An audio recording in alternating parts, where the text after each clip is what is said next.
രണ്ട് രാജാക്കന്മാർ 20-ാം അധ്യായം. ഹെസക്കിയ രോഗബാധിതനായി മരണത്തോടടുത്തു.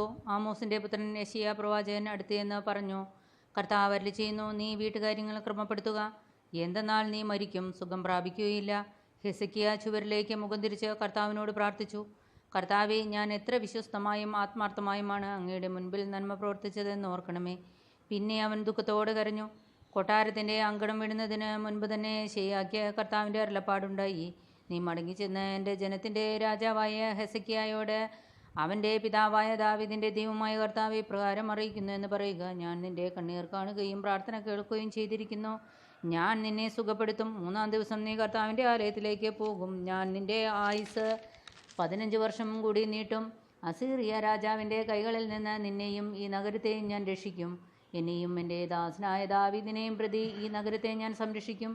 യെശയ്യാ പറഞ്ഞു, അത്തിപ്പഴം കൊണ്ടുണ്ടാക്കിയ ഒരട കൊണ്ടുവരിക, വ്രണം സുഖപ്പെടേണ്ടതിന് അത് വ്രണത്തിൻ്റെ മേൽ വെച്ച് കെട്ടുക.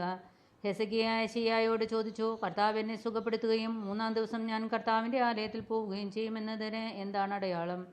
യെശയ്യാ പറഞ്ഞു, കർത്താവ് വാഗ്ദാനം നിറവേറ്റുമെന്നതിന് അവിടുന്ന് നൽകുന്ന അടയാളം ഇതാണ്. നിഴൽ 10 അടി മുമ്പോട്ട് പോകണമോ പിറകോട്ട് പോകണമോ? ഹെസക്കിയ പറഞ്ഞു, നിഴൽ 10 അടി മുൻപോട്ട് പോവുക എളുപ്പമാണ്, അതിനാൽ പിറകോട്ട് പോകട്ടെ. അപ്പോൾ യെശയ്യാ പ്രവാചകൻ കർത്താവിനെ വിളിച്ചപേക്ഷിച്ചു. അവിടുന്ന് ആഹാസിന്റെ സൂര്യഘടികാരത്തിൽ നിഴലിനെ 10 അടി പിന്നിലേക്ക് മാറ്റി. ഹെസക്കിയ രോഗബാധിതനായെന്ന് കേട്ട് ബാബിലോൺ രാജാവും ബലാദാന്റെ പുത്രനുമായ മൊറേദാക് ബലാദാൻ കത്തുകളും സമ്മാനങ്ങളുമായി ദൂതന്മാരെ അയച്ചു. ഹെസക്കിയ അവരെ സ്വാഗതം ചെയ്തു. തൻ്റെ ഭണ്ഡാരപ്പുരയും കലവറകളിലും ഉണ്ടായിരുന്ന സ്വർണവും വെള്ളിയും സുഗന്ധദ്രവ്യങ്ങളും വിശിഷ്ട തൈലങ്ങളുമായി ശേഖരം അവരെ കാണിച്ചു. അവരെ കാണിക്കാത്തതായി തൻ്റെ ഭവനത്തിലോ രാജ്യത്തോ ഒന്നും ഉണ്ടായിരുന്നില്ല. അപ്പോൾ യെശയ്യാ പ്രവാചകൻ ഹെസക്കിയ രാജാവിൻ്റെ അടുത്ത് വന്ന് ചോദിച്ചു, ഈ ആളുകൾ എന്താണ് പറഞ്ഞത്? അവർ എവിടെ നിന്നാണ് വന്നത്?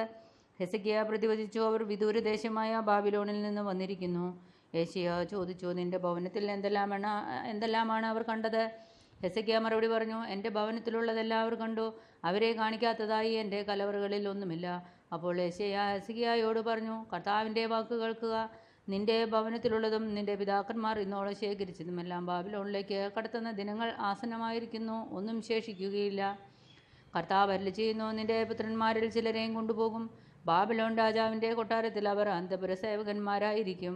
ഹെസക്കിയ യെശയ്യായോട് പറഞ്ഞു, നീ പറഞ്ഞ കർത്താവിൻ്റെ വചനം നല്ലത് തന്നെ. തൻ്റെ ജീവിതകാലത്ത് സുരക്ഷിതത്വവും സമാധാനവും ഉണ്ടായിരിക്കുമല്ലോ എന്ന് അവൻ വിചാരിച്ചു. ഹെസക്കിയായുടെ മറ്റ് പ്രവർത്തനങ്ങളും ശക്തിപ്രാപവും അവൻ എങ്ങനെയാണ് കുളവും തോടും നിർമ്മിച്ച് ജലം നഗരങ്ങളിലേക്ക് കൊണ്ടുവന്നതെന്നും യൂദാ രാജാക്കന്മാരുടെ ദിനവൃത്താന്തത്തിൽ രേഖപ്പെടുത്തിയിട്ടുണ്ടല്ലോ. ഹെസക്കിയ പിതാക്കന്മാരോട് ചേർന്നു. പുത്രൻ മനാസെ ഭരണമേറ്റു. പിതാവിനും പുത്രനും പരിശുദ്ധാത്മാവിനും സ്തുതി.